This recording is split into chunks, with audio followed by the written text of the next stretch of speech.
আসসালামু আলাইকুম প্রিয় শিক্ষার্থীরা, সকলে ভালো আছো আশা করি। আমরা আমাদের আজকের ক্লাস শুরু করতে যাচ্ছি। আমরা ক্লাস করাচ্ছি সেন্টেন্স তৈরির প্রক্রিয়া নিয়ে। একটা সেন্টেন্স কিভাবে তৈরি করব সেজন্য আমরা দেখিয়েছিলাম আমাদের সেন্টেন্স তৈরি করার জন্য প্রথমত যেটা লাগবে সেটা হচ্ছে আমাদের লাগবে ভোকাবুলারি, আমাদের লাগবে টেন্সগত জ্ঞান, আমাদের লাগবে সেন্টেন্সগত জ্ঞান, আমাদের লাগবে স্ট্রাকচার, আমাদের বিভিন্ন স্ট্রাকচারগুলো জানতে হবে এবং আমরা স্পেশালি পার্টস অফ স্পিচ সম্পর্কে জ্ঞান রাখতে হবে। এবং পার্টস অফ স্পিচ নিয়ে যেটা বেশি ইম্পর্টেন্ট সেটা হচ্ছে ভার্বের জ্ঞানটা রাখতে হবে। যদি আমরা এবার নতুন করে শুরু করতে চাই, আমরা করতে চাই কি একটা বাংলা আমাদের মনে নিয়ে আসছি, সেটা হলো রমজান হলো রমজান আরবি হিজরি বছরের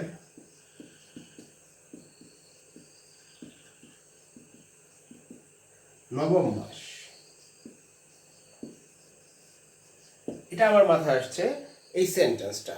তো আমরা সেন্টেন্সটা থেকে প্রথমত কি খুঁজে বের করছি? ভোকাবুলারি। দেখো রমজান, রমজান তো হচ্ছে আমরা ইংরেজিতে রমজানকে লিখি রমাদান, আরবি হিজরি বছরের, তাহলে কি হবে? অ্যারাবিক হিজরি ইয়ার, এভাবে লিখতে পারি, তাই না? নবম মাস মানে হচ্ছে 9th মান্থ। এ হলো ভোকাবুলারি। এখন এটা কোন টেন্সে আছে? স্বভাবতই যেটা মানে হচ্ছে সর্বকালীন সত্য সেটাকে আমরা সিম্পল অর্থাৎ প্রেজেন্ট সিম্পল টেন্স ধরতে পারি। কি ধরতে পারি? Present simple tense. আর প্রেজেন্ট সিম্পল টেন্স এবার কোন সেন্টেন্স? আমরা দেখলাম এটা সিম্পল সেন্টেন্স, দ্যাটস ওয়াই আমরা প্রেজেন্ট সিম্পল টেন্সের যে স্ট্রাকচার সেটার উপরে ফলো করব। সেটার স্ট্রাকচার কি? সাবজেক্ট থাকবে, ভার্ব থাকবে এবং সাবজেক্ট দেখে ভার্বের সাথে থার্ড পারসন হিসাবে অ্যাজ বাই এস যুক্ত হবে কিনা সেটা দেখব, দেন অবজেক্ট থাকবে। এবার আসো আমরা প্রথমত ভার্বটা খুঁজে বের করি। বলো এখানে ভার্ব কোনটা? রমজান আরবি হিজরি বছরের নবম মাস।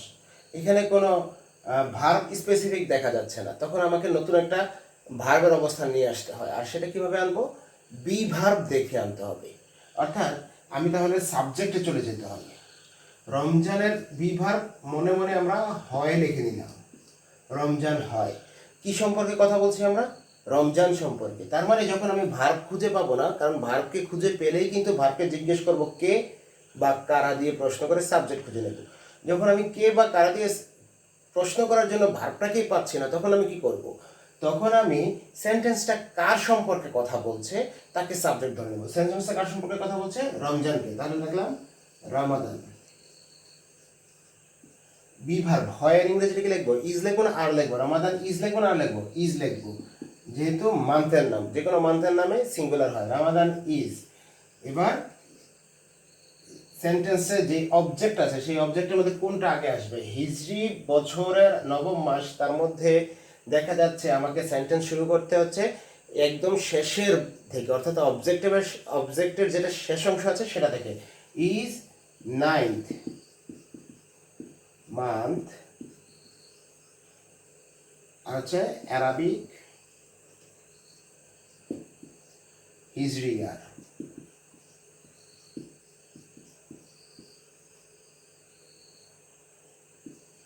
এবার আমি লিখলাম কি রমাদান ইজ 9 মান্থ অ্যারাবিক হিজরি ইয়ার, কিন্তু আমার সেন্টেন্সটা কি যেন নাই।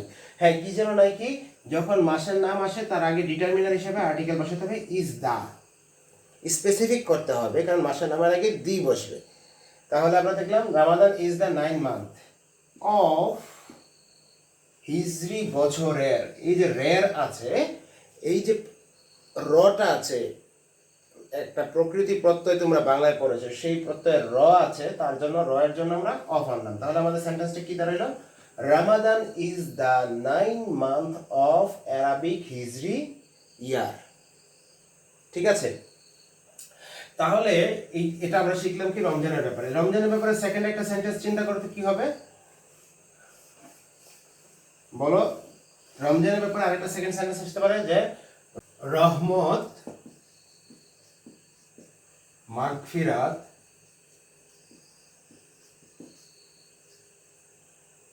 নাজাতের মাস,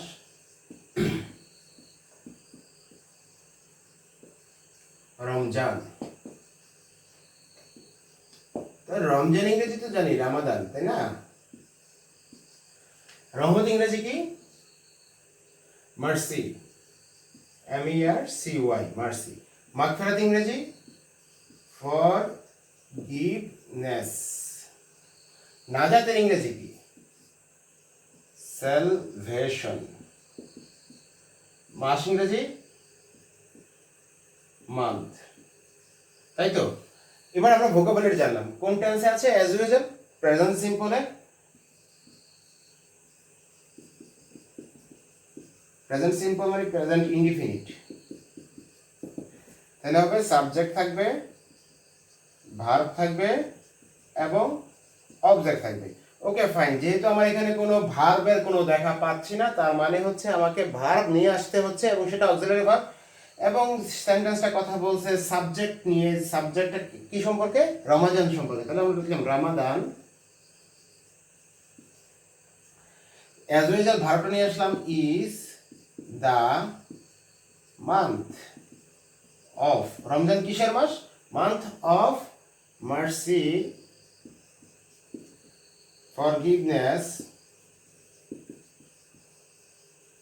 অ্যান্ড নাজাত লাগবে। নাজাত লাগবে সেটা কি? সালভেশন। এই তো আমাদের সেন্টেন্স কিন্তু দাঁড়িয়ে গেল। তাহলে আমরা কিন্তু আরেকটা সেন্টেন্স পেয়ে গেলাম যে রমজান সম্পর্কে আরেকটা সেন্টেন্স পেয়ে গেলাম। এবার আসো আমরা আমাদের 3 নাম্বার সেন্টেন্সটা যাই, একটু ঘুরিয়ে যাই। ধরো কি করবো আমরা, রমজান নিয়ে আরেকটা সেন্টেন্স আছে। রমজানে ব্যবসায়ীরা সবকিছুর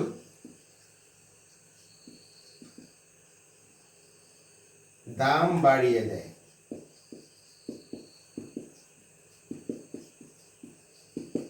ওকে, এটাও প্রেজেন্ট সিম্পলে আছে। কেন?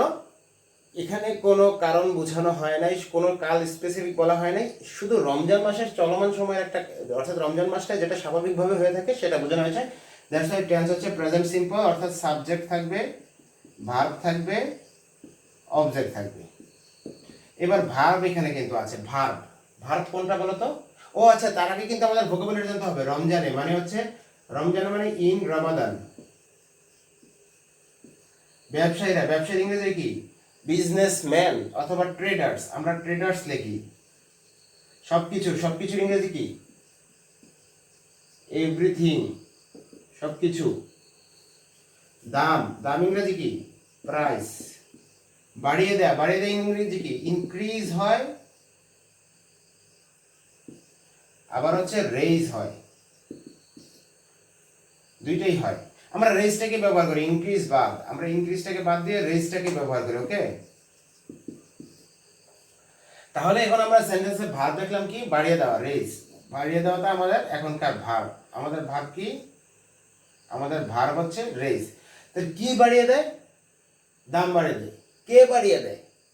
ব্যবসায়ীরা বাড়িয়ে দেয়। তাহলে হচ্ছে ব্যবসায়ীরা হচ্ছে সাবজেক্ট। কে বাড়িয়ে দেয়? কে বা কারা দিয়ে প্রশ্ন করবো। কে বাড়িয়ে দেয়? ব্যবসায়ীরা। তাহলে ব্যবসায়ীরা করলে ট্রেডার্স। কি হবে? ট্রেডার্স। ট্রেডার্স বাড়িয়ে দেয়, বাড়িয়ে দেয়। যেহেতু প্রেজেন্ট, ভার্বের সাথে এস বাই এস যুক্ত হবে কিনা দেখো। ট্রেডার্স আছে, অর্থাৎ প্লুরাল গ্রুপ আছে, ভার্বের সাথে এস বাই এস যুক্ত হবে না। সুতরাং ট্রেডার্স রেইজ। রেইজ কি বাড়ায়? Raise the price. Raise the price কিসের?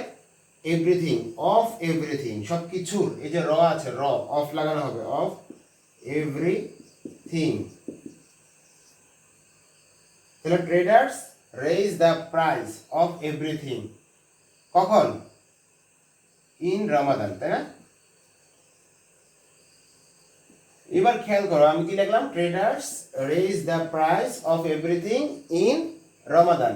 এই যে ইন রমাদান এটাকে আমি ইচ্ছে করলে শুরুতে নিয়ে আসতে পারি। শুরুতে নিয়ে এসে আমি কি লিখতে পারি, শুরুতে নিয়ে এসে আমি লিখতে পারি ইন রমাদান ট্রেডার্স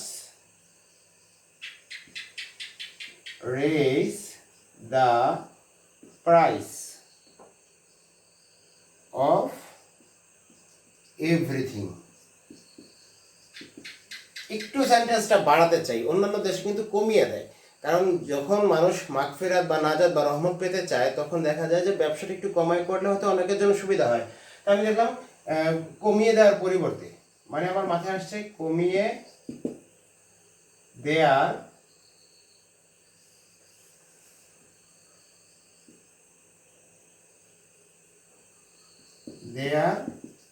পরিবর্তে, পরিবর্তে ইংরেজিতে আমরা লিখবো ইনস্টেড অফ, ইনস্টেড অফ কমিয়ে দেয়ার, কমিয়ে দেয় ইংরেজি কি ডিক্রিজ, ইনক্রিজের পরিবর্তে ডিক্রিজ। আবার এদিকে রেজের পরিবর্তে রিডিউস, আমরা রিডিউস লিখলাম। যেহেতু অফ আছে ভার্বের সাথে আইএনজি, রিডিউস একটা ভার্ব, তার সাথে আইএনজি বসাবো, of reducing. In Ramadan traders raise the price of everything instead of reducing. আমি সেন্টেন্সটাকে তো বাড়াতেও পারলাম। তাহলে এই সেন্টেন্স আমরা কি শিখলাম, আমরা শিখলাম যে ভার্ব তো আছে সেখান থেকে সাবজেক্ট খুঁজে বের করলাম, যদি বাড়াতে যাই তাহলে একটা প্রিপজিশন ব্যবহার করতে হবে। তার মানে আমরা এখানে প্রিপজিশন ব্যবহার করা শিখলাম, যে সেন্টেন্স বাড়াতে গেলে আমাকে কি ব্যবহার করা লাগতেছে, প্রিপজিশন ব্যবহার করা লাগতেছে। তাহলে এই জায়গায় আমরা যেটা শিখলাম, আমাদের একটা নতুন সেন্টেন্স শিখলাম যে রমজানে ব্যবসায়ীরা সবকিছুর দাম বাড়িয়ে দেয়, আবার সবকিছুর দাম কমানোর পরিবর্তে বাড়িয়ে দেয়। সেন্টেন্সটা হতে পারে বাংলা, যে রমজানে ব্যবসায়ীরা সবকিছুর দাম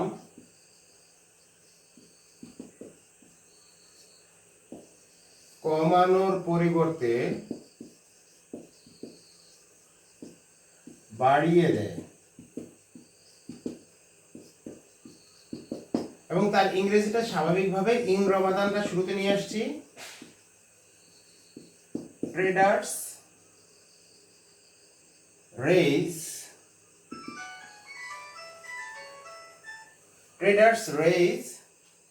দ্য প্রাইসেস, একটু লিখলাম কি দামের, মানে দামের বহুবচন দেখলাম, raise the prices of everything instead of reducing.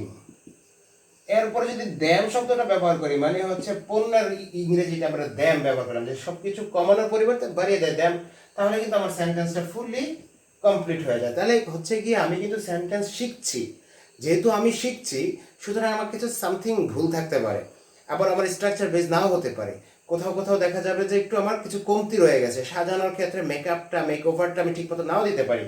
But in totally যখন আমি শিখে ফেলবো তখন কিন্তু, যেমন এখানে দ্যাম শব্দটা পরবর্তীতে যুক্ত করেছি, বাড়ানোর জন্য ইনস্টেড অফ নিয়ে এসেছি পরিবর্তে, পরিবর্তের ইংরেজিতে ট্রেডার্স এনেছি বিজনেসম্যানের পরিবর্তে, ইনক্রিজের পরিবর্তে রেইজ এনেছি, প্রাইসের পরিবর্তে প্রাইসেস করেছি।